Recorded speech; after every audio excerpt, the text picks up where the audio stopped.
Assalamualaikum warahmatullahi wabarakatuh. Alhamdulillah. Alhamdulillahillazi arsala rasulahu bil huda wa dinil haq liyuzhirahu 'ala dini kullih wa kafa billahi shahida. Asyhadu an la ilaha illallah wa asyhadu anna Muhammadan abduhu wa rasuluh. Allahumma shalli ala Muhammad wa ala ali Muhammad. Pertama-tama tentu marilah kita panjatkan puji syukur kepada Allah Subhanahu wa taala, Tuhan yang Maha Pengasih, Maha Penyayang. Kepadanya lah kita mengabdi dan hanya kepadanya lah kita memohon pertolongan.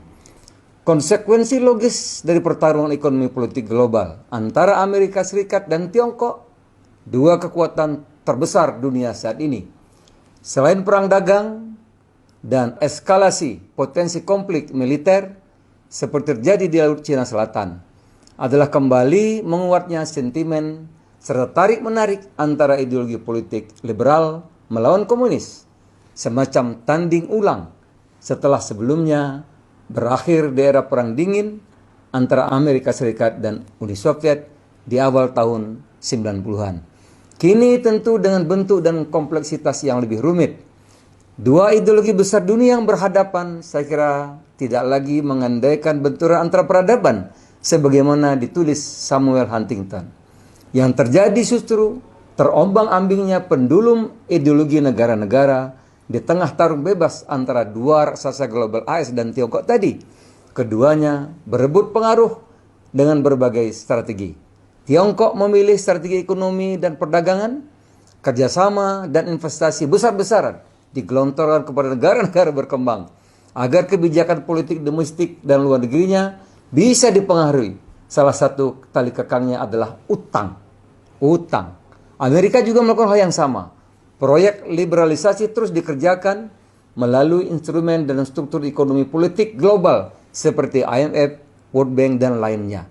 Jika kita melihat Indonesia, dua pengaruh kekuatan global ini sangat terasa.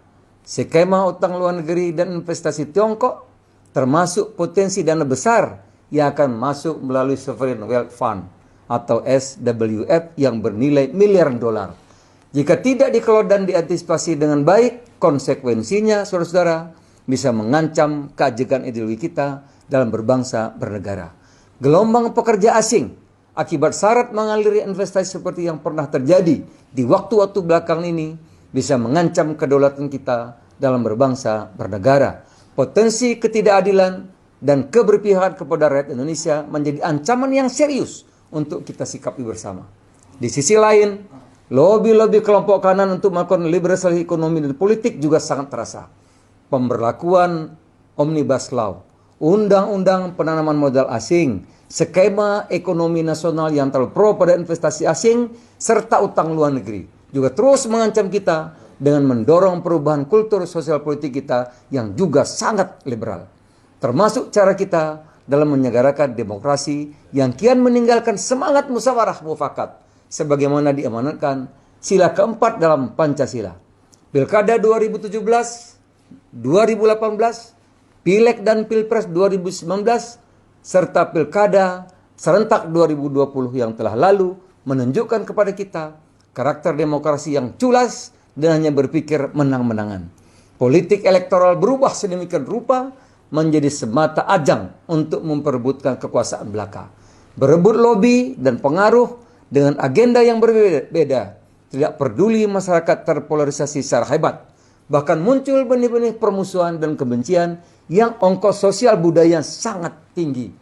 Muncul karakter dukungan politik yang kuat dibarengi dengan mencuatnya perbedaan ideologi adalah konsekuensi dari daya tarik-menarik akibat polarisasi ini. Semangat nasionalisme jadi dipandang begitu sempit sekaligus berlebihan. Tajam mengatakan aku Pancasila sambil mengatakan yang lain anti Pancasila.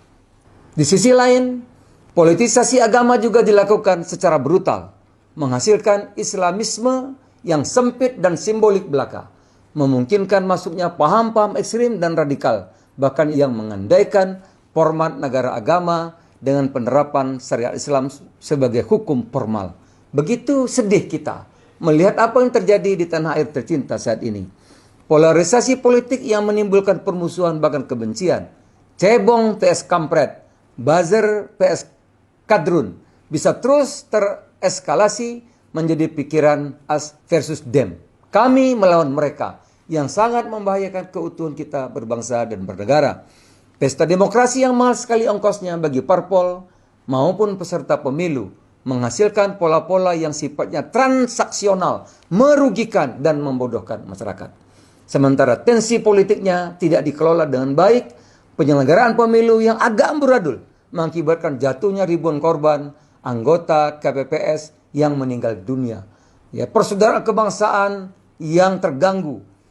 Ya, setelah pemenang Pilpres diperoleh, pada akhirnya saudara-saudara yang kalah bergabung juga dengan penguasa.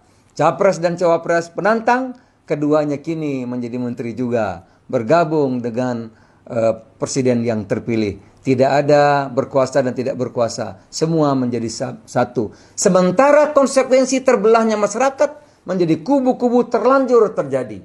Pengkubuan ini tentu tak bisa dibiarkan. Ke depan kita perlu melakukan 3 hal, saudara-saudara. Pertama, rekonsiliasi nasional untuk mengembalikan keutuhan kita dalam berbangsa dan bernegara. Para elit harus meminta maaf kepada masyarakat, berjanji tidak lagi menggunakan politik identitas, politik agama, politik sara untuk menyelenggarakan suksesi kekuasaan. Ongkos sosialnya besar sekali yang harus kita tanggung. Mulai hari ini masyarakat harus diajak bersatu kembali, menguatkan lagi spirit sila ketiga Pancasila, persatuan Indonesia. Kedua, spirit Bhinneka Tunggal Ika, nasionalisme yang berketuhanan adalah landasan ideologi yang final bagi Indonesia. Polarisasi yang terlanjur terjadi mengakibatkan kebingungan di tengah masyarakat untuk berpegang pada ideologi yang mana yang harus diacu dalam berbangsa dan bernegara. Posisi agama dan negara kembali dipersoalkan, padahal sudah final didiskusikan oleh para founding fathers kita terdahulu. Munculnya gerakan-gerakan, kelompok serta organisasi tertentu yang menawarkan penerapan hukum Islam misalnya menjadi hukum formal negara, bahkan mempromosikan konsep negara Islam melalui internasionalisasi khilafah, harus kita cegah. Bangunan berbangsa dan bernegara kita sudah final. Kita adalah negara Pancasila yang berdasar pada sila pertama ketuhanan yang Maha Esa, yang berorientasi kepada keadilan sosial bagi seluruh rakyat Indonesia, apapun agama, suku, ras, dan golongannya.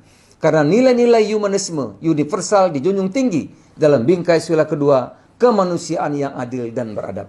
Dalam hal Islam sebagai agama mayoritas di Indonesia, disinilah kita butuh Islam tengah. Islam moderat yang modern, sebagaimana dijadikan pijakan berpikir oleh para founding fathers kita yang ikut merumuskan dasar negara, Pancasila, dan Undang-Undang Dasar 1945. Nahdlatul Ulama, Muhammadiyah, 2 ormas Islam terbesar di tanah air, berpijak pada prinsip keislaman ini. Islam yang berpijak pada spirit rahmatan lil alamin, rahmat bagi semesta alam, yang menyadari pentingnya konsensus untuk kemaslahatan bersama. Dihilangkannya 7 kata dari Piagam Jakarta pada saat perumusan dasar negara bukanlah kekalahan umat Islam, namun kebesaran hati dan kejernihan berpikir para ulama kita untuk menegakkan Indonesia sebagai rumah besar bagi semua yang berlandaskan nilai-nilai ketuhanan dan agama. Para ulama kita memperkenalkan Islam tengah, Islam moderat, Islam wasatiyah, yang kini konsep berpikirnya bisa kita pahami melalui gerakan Islam berkemajuan Muhammadiyah atau yang berpijak pada konsep Ahlul Sunnah wal Jamaah Aswaja sebagaimana dipegang Nahdlatul Ulama.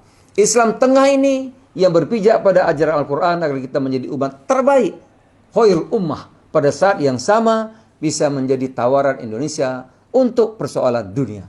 Benturan antara ideologi liberal, komunis yang dipresentasikan oleh Amerika Serikat dan Tiongkok di belahan dunia lain pun menghasilkan komplikasi ideologi yang mirip sebagaimana terjadi di tanah air.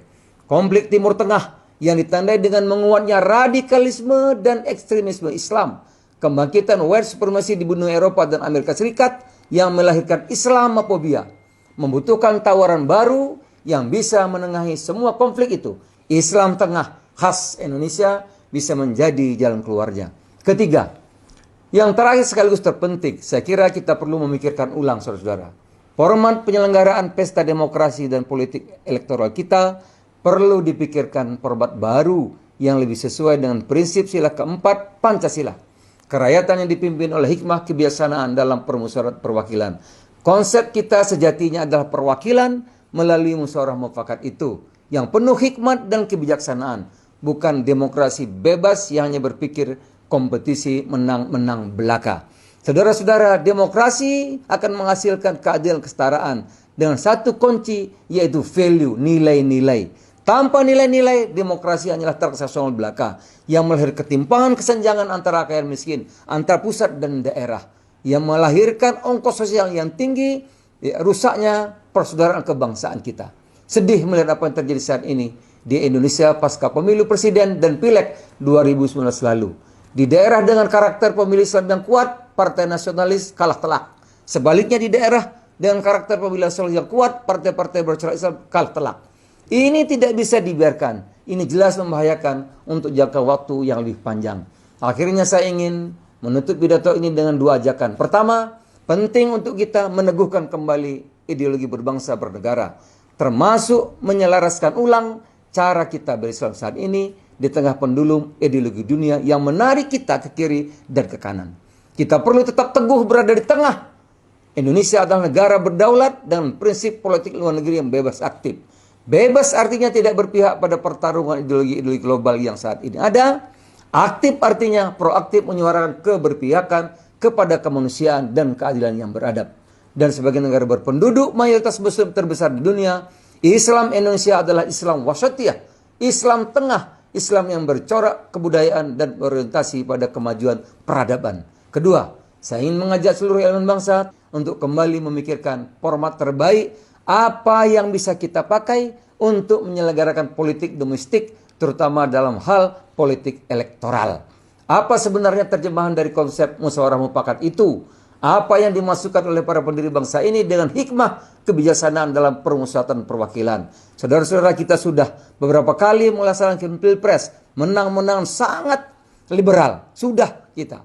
Ongkosnya begitu tinggi, banyak yang dipenjara, banyak yang meninggal, banyak yang terjadi kerusuhan kemarin pileg, pilkada, pilpres. Tapi akhirnya, saudara-saudara, akhirnya ya, yang kalah dan menang bersatu kembali. Masyarakat masih bermusuhan, cebong kampret masih berlanjut. Ini saya kira perlu kita pikirkan ulang. Semoga pertanyaan kita bisa kita jawab bersama-sama. Semoga kita semua bisa terus memberikan kontribusi terbaik untuk keislaman, kebangsaan, dan keindonesiaan. Semoga Indonesia senantiasa menjadi negara yang bersatu, berdaulat, adil, makmur, dan lebih maju di kemudian hari, menjadi gemah ripah lau jinawi, baldatun thayyibatun warubun ghafur. Wabillahi taufiq wal hidayah. Wassalamualaikum warahmatullahi wabarakatuh.